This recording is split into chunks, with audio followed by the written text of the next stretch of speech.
All right, from yesterday, we mentioned you could say this chapter is split in half. And for the first half, how many different types of problems did we say we'd be going over? Between 1 and 4. Yeah, it is between 1 and 4. Mass to mass is the hardest. Mm-hmm. Okay. Grams. Mole to mass. Mole to mass. Mole to mole. Mass to mass. 3? No, 4. 4. That's what I thought. That was my first Okay, guess. so are we doing compositional stoichiometry or reaction stoichiometry? Reaction. We did composition. Yes, we did that in chapter 3, composition. Okay, so now the difference between what we had learned in compositional stoichiometry as opposed to reaction type is the idea that you contain that, or you have that, a chemical reaction. Okay, and for some of us, it's just a simple, maybe hopefully process of recalling. The information is up there in your mind or your brain somewhere. You just need to recall that.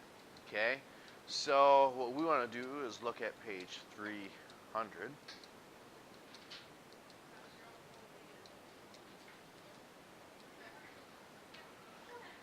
So on page 300, about half the way down in the green lettering, we see what?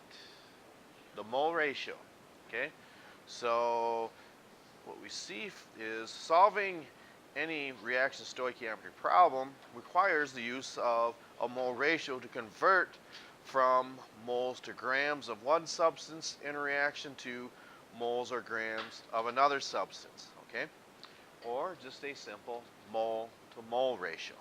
Okay, so a mole ratio is the conversion, and that's all it is. It's just a simple conversion factor that relates the amounts of moles of any two substances involved in the chemical reaction. Again, we take that cup and we put 32 grams of sulfur in there, or let's put 96 grams of sulfur in there, and we've got how many moles? 3. Okay? Okay? So again, a mole is just a counting unit, and if you remember, for instance, again, this is from last semester.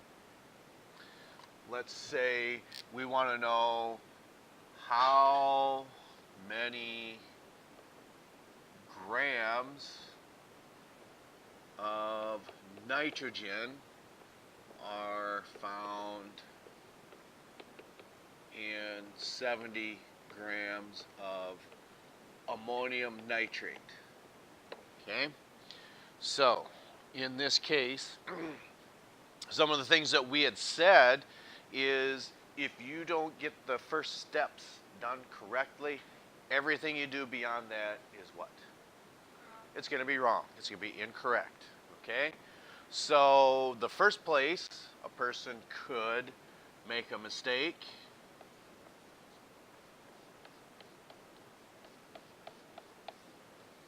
okay, maybe not writing this out correctly. Okay, and when it comes to this mole ratio, we did something that was similar to a mole ratio, and that's why we said last semester when we get to stoichiometry, if you do these problems the way that we discuss and want you to do them, you're going to be hopefully ahead of the game or doing yourself a big favor. Even though this is not reaction stoichiometry, it's still solved the same way. Because one of the things to think about is probably about 95% of the time, if we see a substance in grams, we're probably going to change it to what?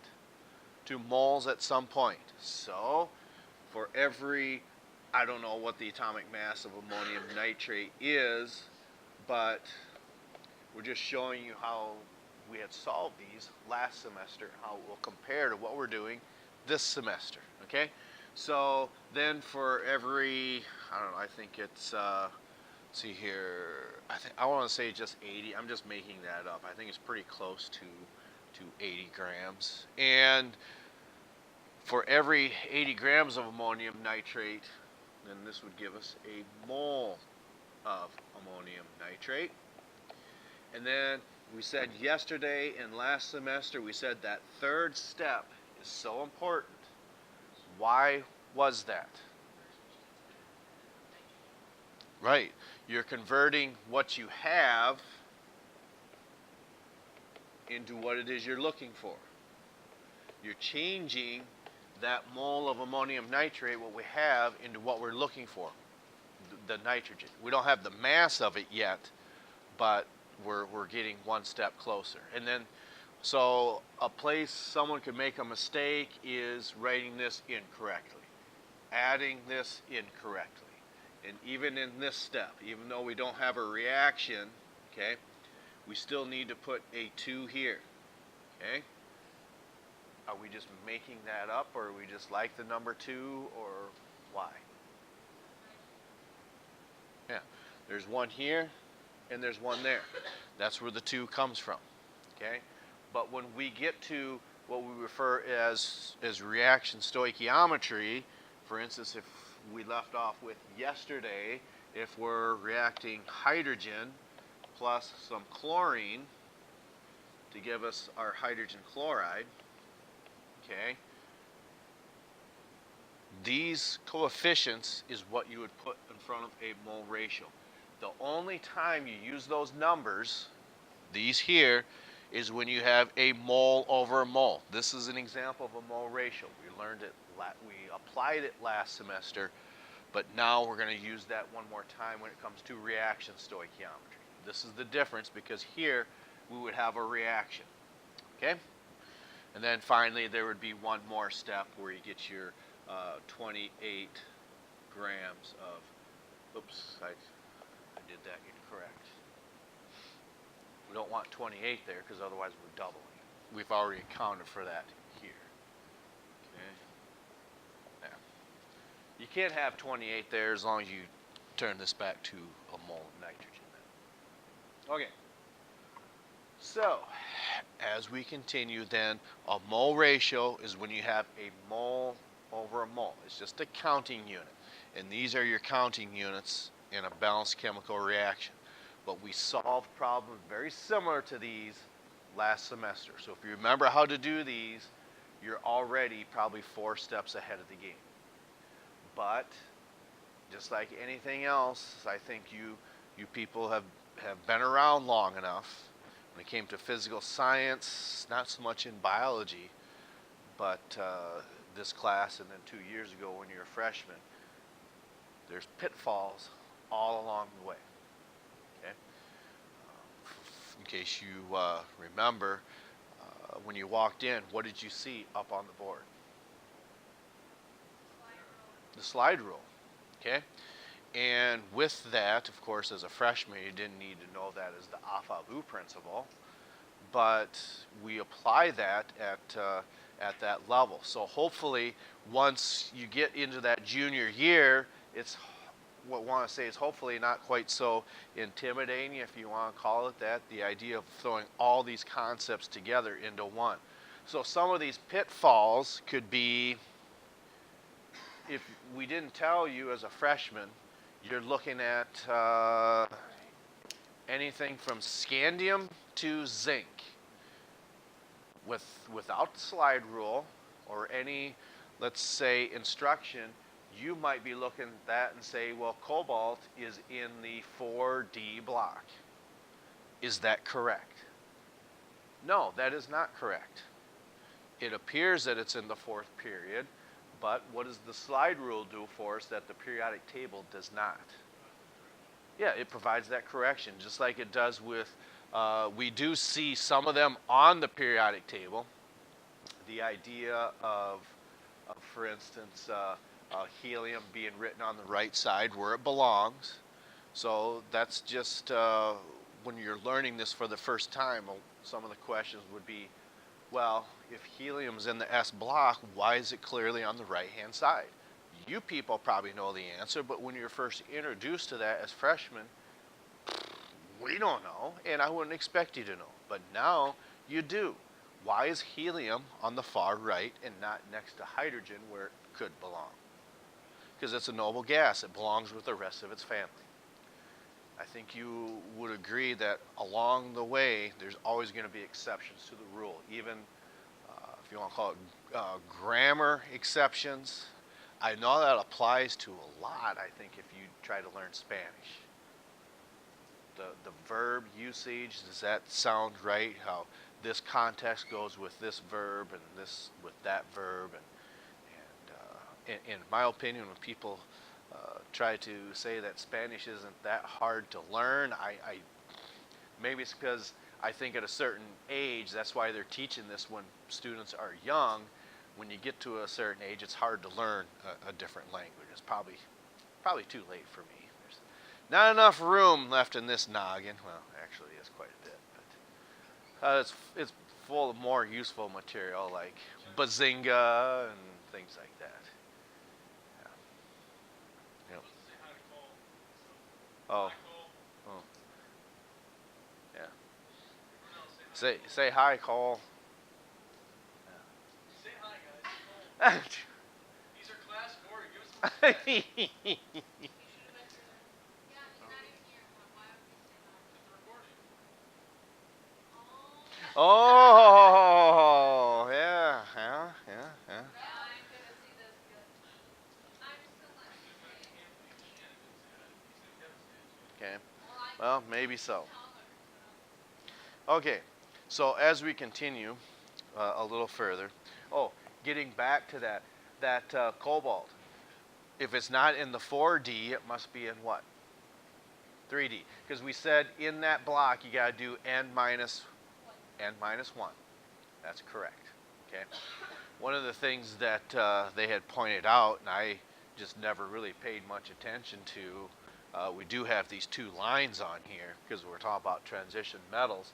A lot of these do have more than one charge, and you see that with this is all the D block, the transition elements. It leaves these three out, but I just never really paid much attention because I knew that mercury still has more than one oxidation state. But there again, when you're learning something for the first time, I was trying to explain to him, whether it's a basketball play, a new piece of music for a pet band, or anything to that nature, you don't know how to maybe either ask a question or perform that task because you haven't even seen it yet.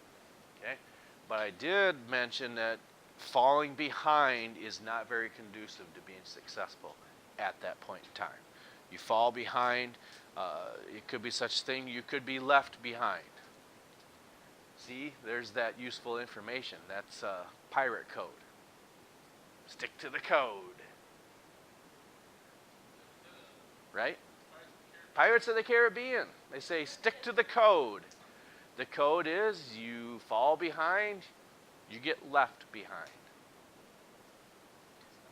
Bazinga. See, that bazinga also has its uses too. No, we wouldn't leave anybody behind unless they choose to be left behind. Okay. So back to page 300. Okay.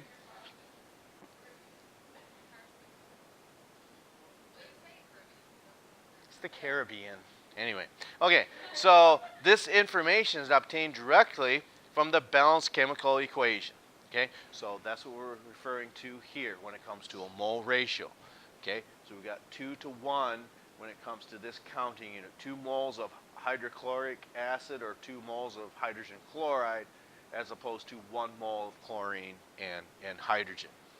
But one thing to keep in mind, notice that when we did this, every time you refer to nitrogen from here on out, we don't solve them this way. And it's similar, but every time you refer to a gas from this point on, okay, not last semester, but this semester, you're no longer going to be writing just the element name down there, just like what we did here, because what we want you to do is there should be, not in this case, because this is from last semester. Remember, these are all diatomic, okay? This already did the correction for us because now in a chemical reaction, you wouldn't have just nitrogen only. It'd probably be N2. All right. So as we continue forward then, consider, for example, the chemical equation for the electrolysis of melted aluminum oxide to produce aluminum and oxygen. It has 2 moles of aluminum oxide to 4 moles of aluminum and 3 moles of oxygen. And again, we're getting those numbers from the balanced chemical reaction and the coefficients, the big numbers in front. Okay, so molar mass on 301, just like what we notice how that sentence even starts out. It says, recall from chapter 7, that the molar mass is the mass in grams of 1 mole of each substance. Okay, so approximately 80 grams of ammonium nitrate is 1 mole of ammonium nitrate. And this is all old news up here. You've done it before.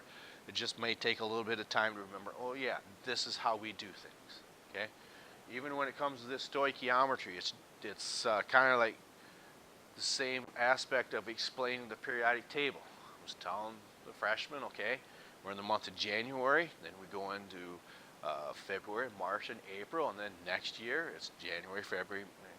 It's just this repeating pattern. That's why it's a periodic function that repeats itself over and over and over again.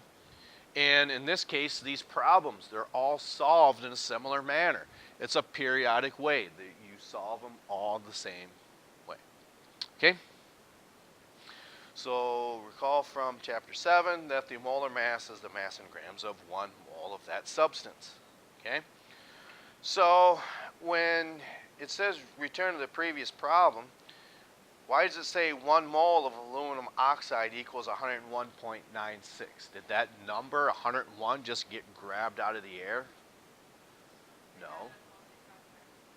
Yes. You take 16 times 3, gives you 48, and 27 times 2, which gives you 54. You add them together, there is your approximate 101.96. Okay.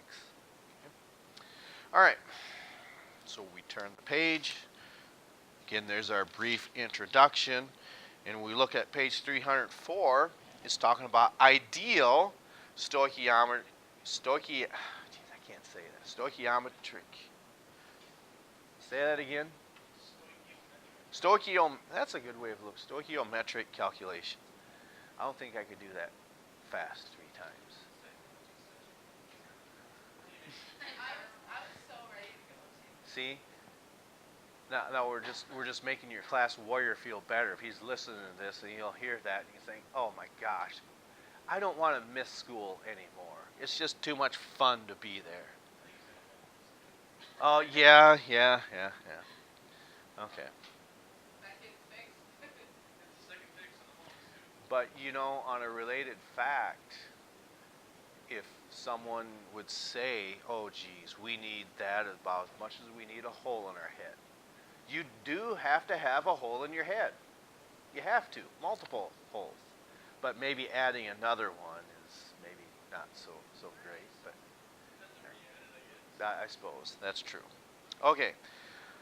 If you remember when we had taken some time out to show, it was an episode of Bones, and oddly enough, I want to say it was back in 2009, maybe 2008, somewhere in that fashion. It was over Christmas break, and I just happened to be flipping through the channels, and on New Year's Day, they had a Bones marathon. That episode that we watched, I just happened to tune into it, and that was the episode that had just started.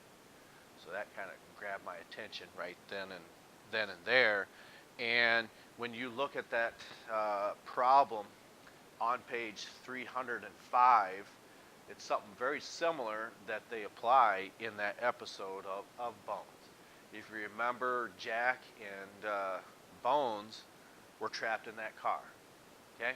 So one of the problems with that is trapped underneath that much dirt is porous, but if you're, I don't know, they figured like 4 feet below that, you're eventually going to run out of air. Okay? Because the pressure on all those particles of dirt would not allow any more air to come in. So in that episode, it's Bones that looks at Jack and says, oh, you're going to create a CO2 scrubber. What do you suppose he meant by a CO2 scrubber? Taking what out of the air? Taking carbon dioxide out and replenishing it with what?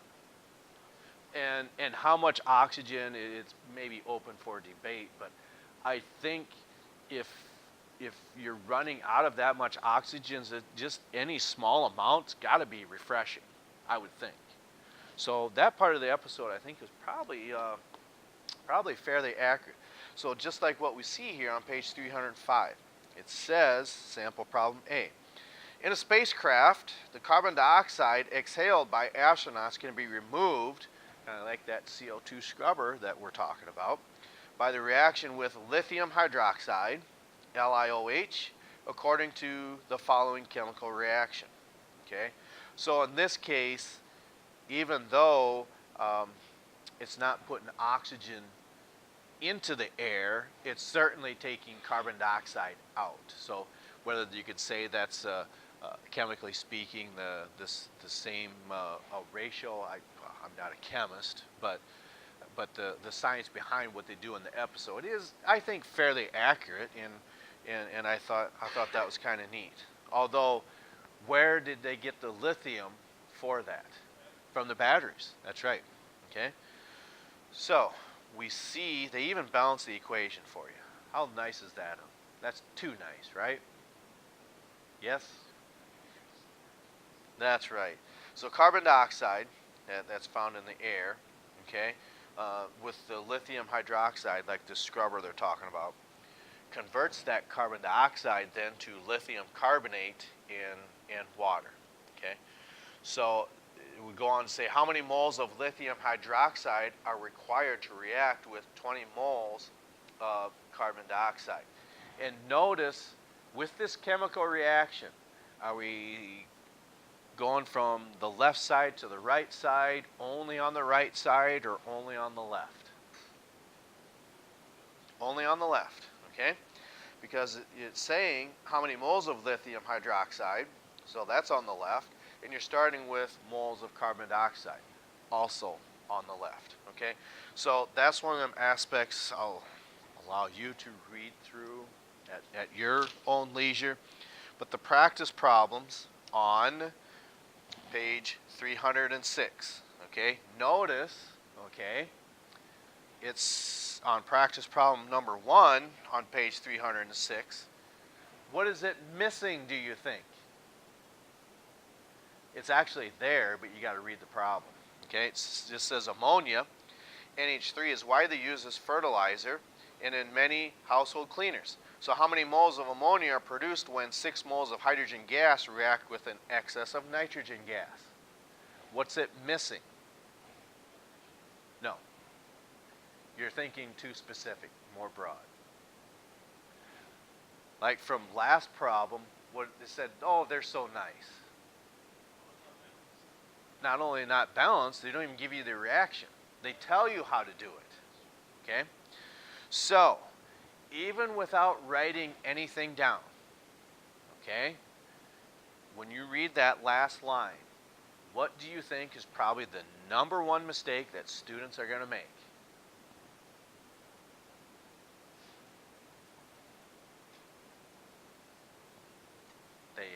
They keep yawning.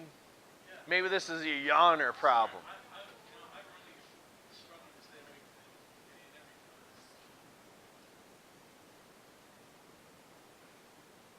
everything. Okay. Well, it says 6 moles of hydrogen gas react with excess nitrogen.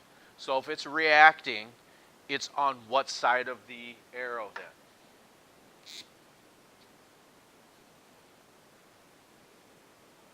It's on the left. Okay. So it says we've got this mole of hydrogen, right? Yeah. So, because if you can think of this, you're probably not going to make this mistake. It's diatomic.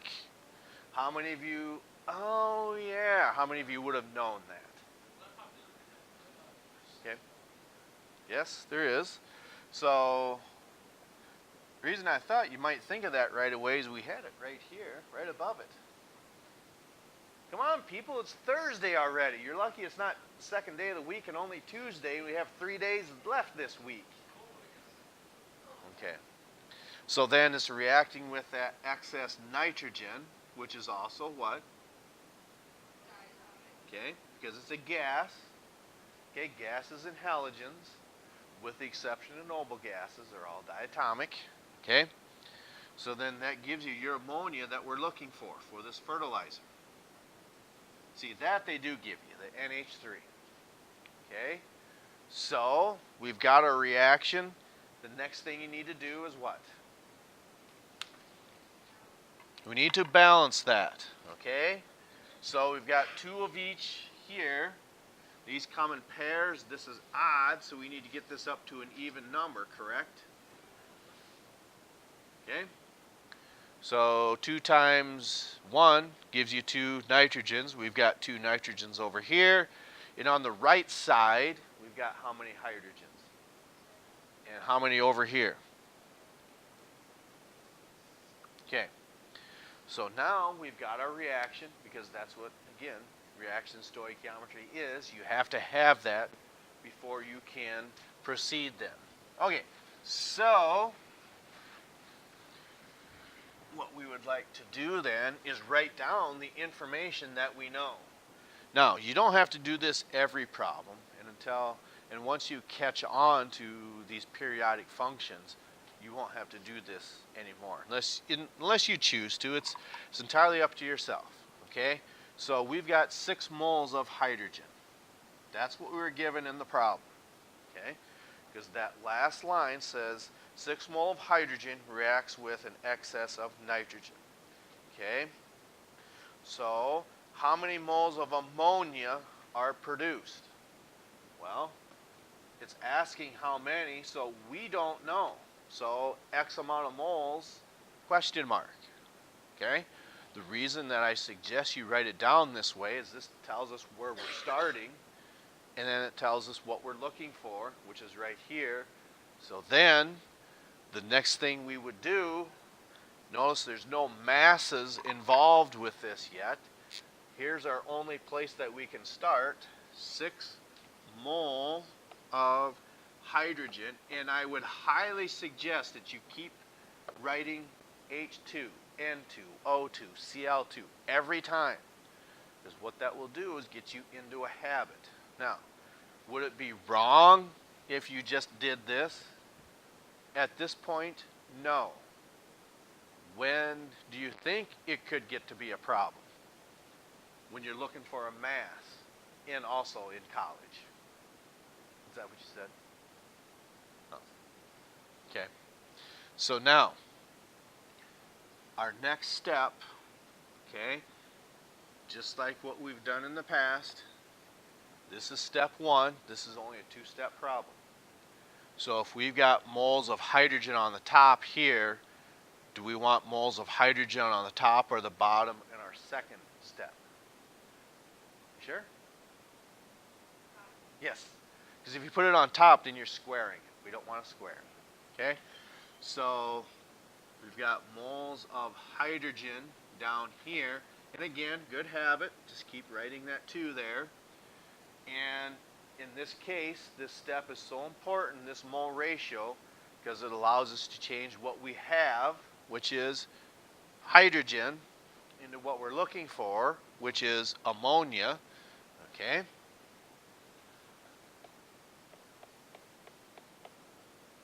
So we see a mole over a mole. There's our mole ratio. So once you see that, you need to go back to your chemical reaction. Okay? Are there any coefficients that need to go into this problem?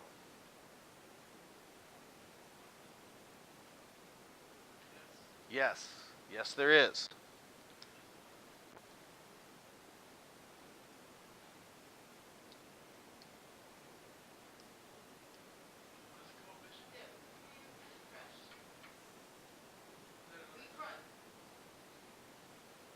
Okay?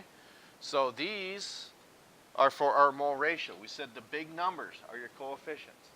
So how many moles of hydrogen do we have? Don't say 6 because that's what we started with. We only want the reaction. How many moles of hydrogen do we have? 3. And again, that comes from this coefficient.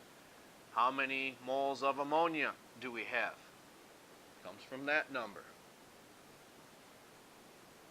Okay, what happens to these moles? They cancel each other out, not the numbers, okay, but the labels do. And what are we left with up here? Moles of what? Ammonia. What are we looking for? Moles of ammonia. That's right. Okay, so that cancels that out to 2. It gives us what, 4?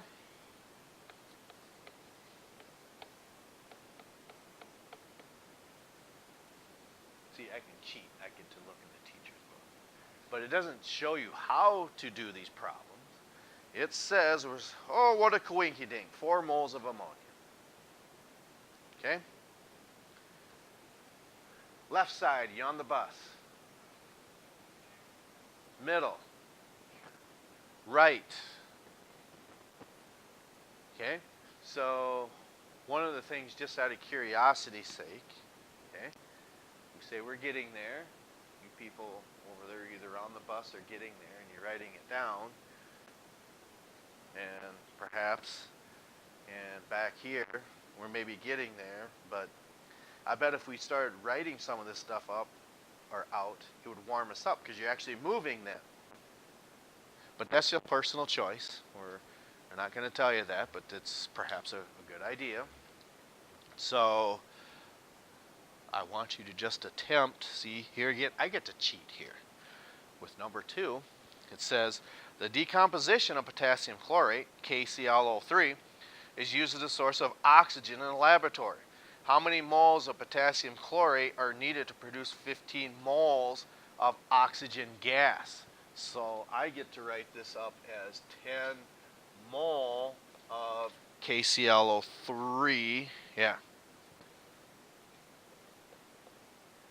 That's potassium chlorate. Okay? So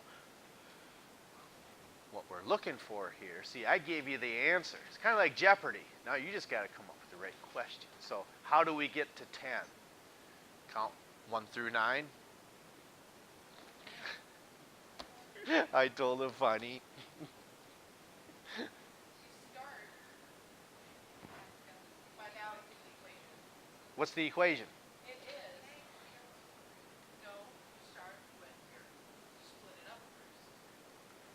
Okay? And begin with your KCl and your O. Your diatoms. Okay. Are you sure? Yes, and then it equals KClO3. Yep. That's Oh, so this is a synthesis reaction. it sure is. What does it say?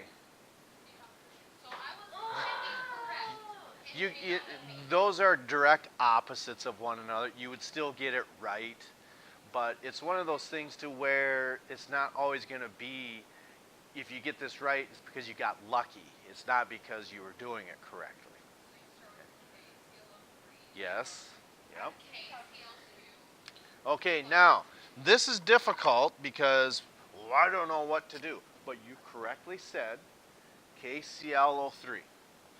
Now, parts of this is going to be probably fairly difficult. Okay? So if it's decomposing, what does that mean? We know what's on the right-hand side as a product. We know something is over there because you said it's diatomic yourself. Yep.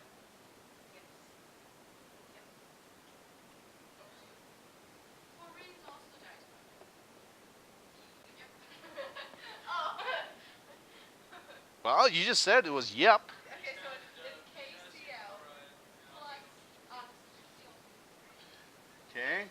So we know that this is over here because it says oxygen gas plus KCl. Yep. So the next step, you have your reaction. What do you need? You need to balance it. Okay, so oxygen has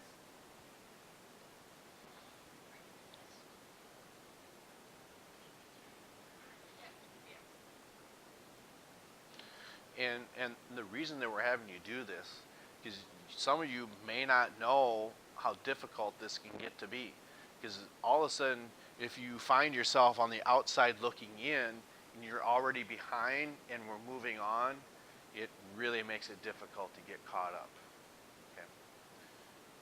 So I don't mean to harp on that, and it's just human nature, but we don't, this is hopefully a close-knit enough of a class that won't be a problem. Yep. Yes. Okay. Is anybody lost right now? You're a curveball though, so start with this. No, because we took her deuce. Oh, you're right. Okay. So again, okay, it's saying the decomposition of potassium chlorate, which we've done, is use a source of oxygen in the laboratory. So how many moles of potassium chlorate? So we don't know. How many moles of this? Not grams. X amount of mole. We don't know how many moles are needed. Saying how many moles of potassium chlorate are needed, okay, to produce 15 moles of oxygen gas. Okay? It's saying that we've got 15 moles of this. Okay? So you correctly said your coefficients were 2, 2, 3, correct? So we have to start with. No, that can't be right. Can't be 2, 2, 3. Oh, it's 2. Okay. I have it. Okay, you just got these two flip-flopped. Okay. Oh, yeah. My bad, your mistake. Okay, so, Start yeah. with. It's okay to laugh, people. It took so long to get it, the moment in fast. Okay, so we're starting with our 15, okay? So 15 mole. So 15 moles of this O2. And no, you're not going to get it wrong if you just do that. But eventually that's going to catch up to you. It could be one of those things to just think if you are, per se, going to Madison, or excuse me, not Madison. Or if you're going to Flandreau, and you're going through Egan, there's a posted speed limit. Yes, you can go 50 through there. That's fine. Next day, you might go 50. Are you going to be able to go 50 miles an hour? You can, but what might happen? You get caught. There's a highway patrolman sitting there, or the Moody County deputy, or Moody County sheriff. So there's always a risk of doing that. There's always a risk of not carrying that all the time. You might forget. Okay? So, how do we get this canceled in our next step? Moles of oxygen on the bottom.